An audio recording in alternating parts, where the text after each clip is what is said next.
अस्सलाम वालेकुम friends, welcome back to Binte Saeed kitchen and life. Friends, आज फिर एक प्यारी सी सुबह का आगाज़ हो गया इस दुआ के साथ कि अल्लाह पाक आप सब लोगों का दिन खुशियों भरा गुजारे। जो बीमार है अल्लाह पाक उनको शिफा दे और जो दूसरों के लिए बुरा सोचते हैं अल्लाह पाक उनको हिदायत दे, आमीन। फ्रेंड्स, आज फ्रूट शेक मैंने बनाया था लेकिन बेटे ने नहीं पिया और उसके लिए मैं नाश्ता बनाऊँगी। बस हमारा जो सुबह के टाइम और रात के टाइम ना गैस चला जाता है, उसके लिए थोड़ी मुश्किल हो जाती है। और फिर उसके बाद मैं आपके साथ बहुत ही अमेजिंग एक रेमेडी शेयर करूँगी जो मेरी बहुत ही प्यारे सब्सक्राइबरों ने बोला है, तो मैं उनके लिए ये शेयर करूँगी। काफ़ी टाइम से कह रहे थे लेकिन उसकी बारी नहीं आ रही थी, तो इस दफ़ा मैंने सोचा कि मैं यही रेमेडी बनाऊँ, क्योंकि उनमें से एक मेरी बहुत ही प्यारी बेटी नाराज़ भी हो रही थी। तो आज मैं उनकी कहने पर ये रेमेडी बना रही हूँ। और ये देखिए, मैं सुबह के टाइम नाश्ता बना रही थी बेटे और हस्बैंड का, तो देखिए गैस चला गया था। उसके बाद ये मैंने पेपर लगा कर इनके लिए एग फ्राई किए।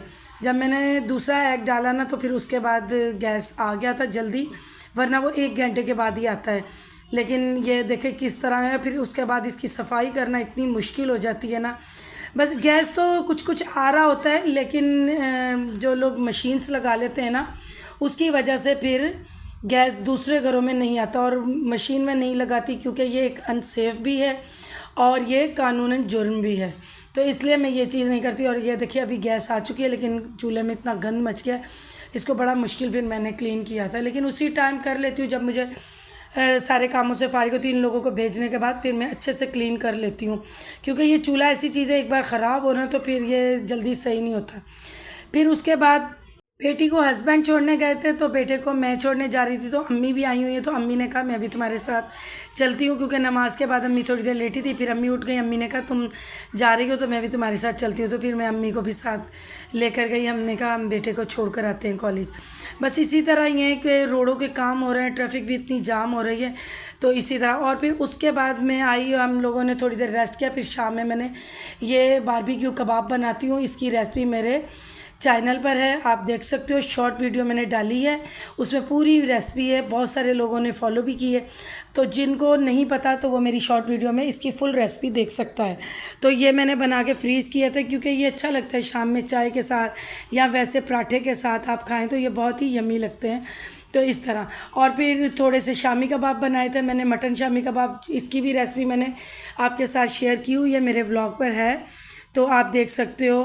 तो इतने ये यमी शामी कबाब बनते हैं जिस तरीके से मैं बनाती हूँ उसी तरह ही। तो बाकी ये चीज़ें मैंने कहा टाइम है, अम्मी भी आई हुई हैं, तो कोई ना कोई इस तरह हो जाता है, तो बंदा गैदरिंग में बैठता है चाय के साथ, अच्छा लगता है खाना। तो फिर उसके बाद मैंने फुल किचन क्लीन किया। किचन क्लीन करने के बाद फिर मुझे आप लोगों के लिए रेमेडी रेडी करनी थी। और मेरी एक सिस्टर है, वो कह रही थी कि आप किचन को ज़्यादा तफसील से दिखाएं, तो मेरा किचन टूर की वीडियो है, आप वो देख सकते हो। तो अभी आप देखें कि मैं अब रेमेडी की शुरुआत करी, और ये रेमेडी इतनी अच्छी है और अमेजिंग है, ये मैं ही यूज़ कर रही हूँ, क्योंकि उन्होंने यही कहा है कि आपने बहुत सारी चीज़ें बताई हैं, लेकिन जो चीज़ आप यूज़ कर रही हो आप वो शेयर करो। तो ये देखें, मैं कुछ भी नहीं लगाती हूँ और मैं कुछ लगा भी नहीं सकती हूँ, सर्दी हो गर्मी हो मैं नहीं लगाती हूँ। और मेकअप भी मैं बहुत कम करती हूँ, बिल्कुल बहुत कम। कोई मतलब जैसे किया जाता है मेकअप मैं बिल्कुल नहीं करती हूँ। और हाथों पर तो आपने मेरी वही रेमेडी यूज़ करनी है, सिर्फ ये फेस की है। और उसके लिए हम लोगों ने ये 3 चीज़ें ली हैं। ये दही मैंने लिया है, बेसन लिया है और हल्दी ली है, और एक विटामिन ई का कैप्सूल लिया है। विटामिन ई का कैप्सूल इसी तरह का होगा, शायद कहीं और कलर चेंज मिले तो कोई बात नहीं। और हल्दी लेनी है जो हम कुकिंग में यूज़ करते हैं। बस विटामिन ई के वाइटनिंग के विटामिन ई नहीं सॉरी वाइटनिंग कैप्सूल को आपने ये ध्यान रखना है खोलने के बाद कि वो पानी ना छोड़े। अब हमने 1 टीस्पून बेसन लिया, और उसके बाद दूसरा लिया, फिर हमने तीसरा लिया। इसके बाद हम दही भी इसी तरह लेंगे, 1 टेबल स्पून लिया, दूसरा लिया और फिर तीसरा लिया। 3 चम्मच बेसन, 3 चम्मच दही, और उसके बाद हमने 1 टीस्पून ही ये वाली जो मेरे हाथ में है यही हमने हल्दी की लेनी है।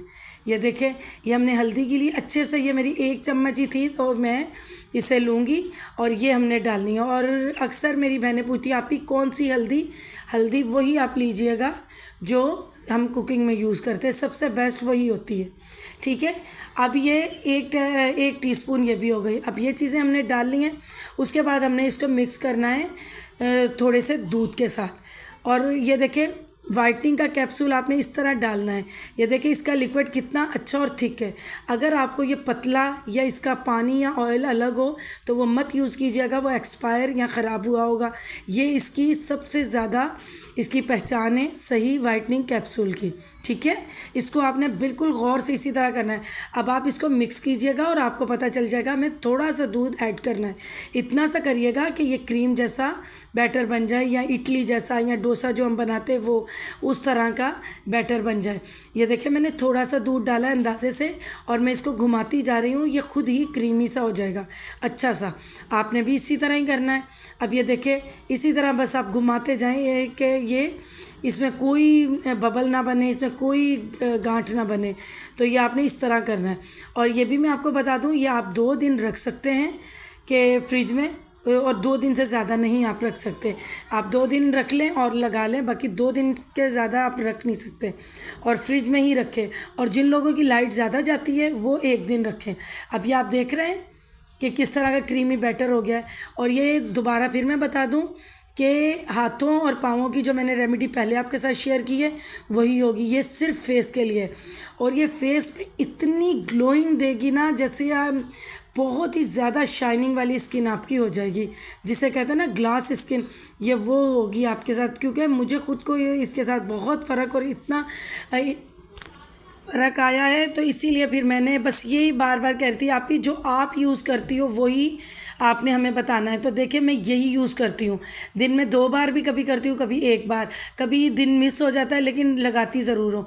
और विटामिन ई का कैप्सूल आपने पहले हफ्ते में आपने 2 बार यूज़ करना है, और फिर वो दूसरे हफ्ते में आपने 1 बार, फिर उसके बाद आपने 2-3 हफ्ते यूँ ही एक ही कैप्सूल यूज़ करना है।